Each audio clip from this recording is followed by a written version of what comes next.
तो dear students, जो आप हेडिंग देख रहे हैं ना, फैक्टर्स अफेक्टिंग रेजिस्टेंस, ये क्वेश्चन बहुत बार बोर्ड एग्जाम में पूछा जा चुका है और इस बार के एग्जाम में भी इसके आने के बहुत ज़्यादा चांस है।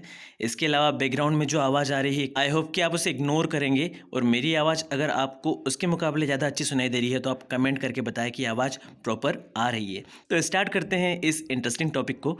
मैं आशा करता हूँ कि आपको ये आंसर एक बार में ही याद हो जाए इस वीडियो को देखते हुए।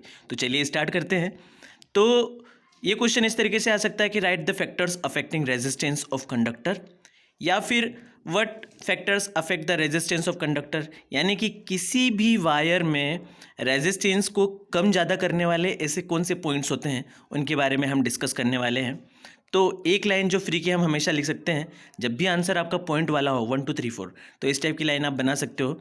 The resistance of a conductor depends on the following factors, यानी कि किसी वायर का रेजिस्टेंस कुछ पॉइंट्स पर डिपेंड करता है, जिनको हमने इस तरीके से लिख दिया है, ऑन द फॉलोइंग फैक्टर्स।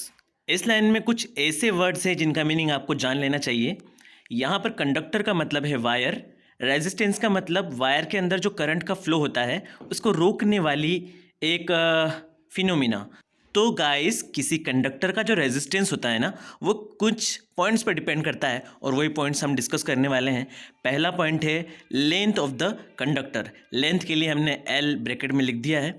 होता ये है कि कोई वायर जितना लंबा होगा उसमें रेजिस्टेंस भी उतना ज़्यादा होगा, इसलिए हमने इसको शॉर्ट में इस तरीके से लिख दिया है, R is directly proportional to L. Directly proportional sign का मतलब ये कह रहा है कि रेजिस्टेंस बढ़ेगा जब वायर की लेंथ भी बढ़ जाएगी, और वायर की लेंथ आप कम कर दो तो रेजिस्टेंस भी अपने आप कम हो जाएगा। और साथ ही हमने ये भी बता दिया है कि इस फॉर्मूले में आर का मतलब रेजिस्टेंस है, एल का मतलब लेंथ ऑफ वायर। इस तरीके से डिटेल लिखने पर आपके मार्क्स बहुत अच्छे मिलते हैं, इसलिए मैंने ये भी बता दिया है, आप एग्जाम में ऐसे ही लिख के आए। सेकेंड पॉइंट है area of cross section. Cross section का मतलब होता है तार की मोटाई।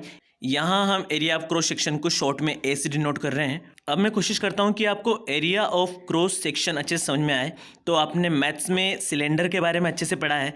सिलेंडर एक ऐसा स्ट्रक्चर होता है जो लंबाई में होता है और उसके साथ साथ गोल भी होता है। तो अगर आप सिलेंडर को इस तरीके से, अगर इस उंगली को अगर आप सिलेंडर मान ले तो यहाँ पर लंबाई दिख रही है, लेकिन इसी सिलेंडर को आप इस तरीके से देखें तो आपको एक सर्कुलर हिस्सा दिख रहा है जो मेरी उंगली का टिप है। उसी तरीके से किसी सिलेंडर का टिप भी दिखने में जो है सर्कल की तरह दिखता है, उसी को हम साइंस की लैंग्वेज में एरिया ऑफ क्रॉस सेक्शन कहते हैं। और वही चीज़ तो तार की मोटाई तय करती है, यानी कि एरिया ऑफ क्रॉस सेक्शन को हम इनडायरेक्टली वायर की मोटाई कह सकते हैं। तो आर का यानी कि रेजिस्टेंस का एरिया ऑफ क्रॉस सेक्शन के साथ उल्टा कनेक्शन होता है, जिसको हम बोलते हैं इन्वर्सली प्रोपोर्शनल। इन्वर्सली प्रोपोर्शनल को आप 1 के अपॉन में लिख के शो करते हैं, इसलिए मैंने ए को 1 अपॉन ए लिखा है और यहाँ पर ये जो है प्रोपोर्शनल का साइन है। तो एरिया ऑफ क्रॉस सेक्शन जितना ज़्यादा होगा रेजिस्टेंस उतना कम हो जाएगा, मतलब एक के बढ़ने पर दूसरे का कम हो जाना। इसका उल्टा भी होगा, अगर रेजिस्टेंस बढ़ रहा है तो एरिया ऑफ क्रॉस सेक्शन कम होगा।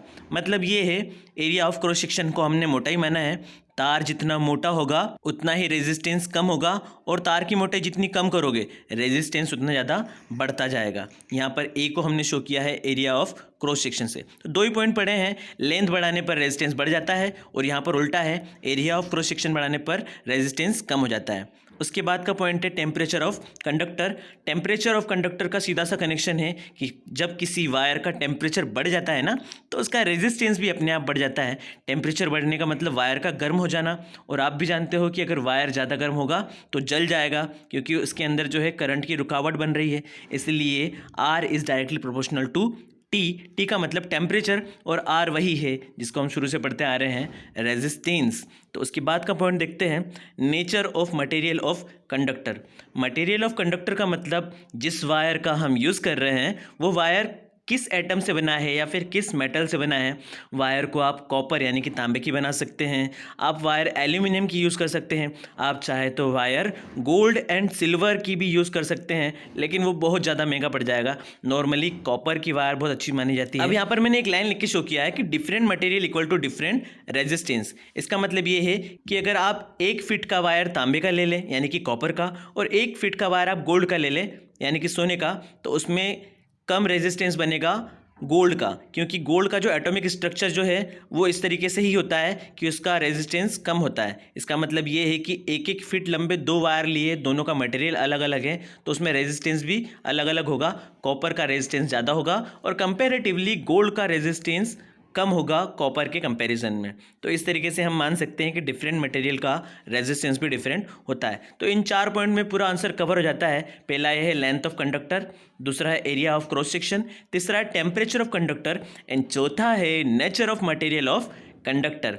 तो इस तरीके के पॉइंट्स हैं जो किसी कंडक्टर वायर के रेजिस्टेंस को कम या ज़्यादा कर देते हैं, और यही आंसर आप जब बोर्ड एग्जाम में लिख के आएंगे तो आपको इसके फुल मार्क्स मिल जाएंगे। तो वीडियो कैसी लगी है आप वीडियो में कमेंट करके बताएं। कुछ डाउट आया तो आप वो भी पूछ सकते हैं। अपने फ्रेंड्स तक जल्दी से इसको शेयर कर दीजिए क्योंकि बहुत काम की चीज़ है। और अगर आपने चैनल को सब्सक्राइब नहीं किया है तो दोस्त सब्सक्राइब कर लो, अदरवाइज आपके फुल मार्क्स कैसे आएंगे। फिलहाल इस IMP टॉपिक के साथ विदा लेता हूँ और नए टॉपिक के साथ आऊँगा जो आपके एग्जाम के लिए बहुत खास होगा। Thank you very much.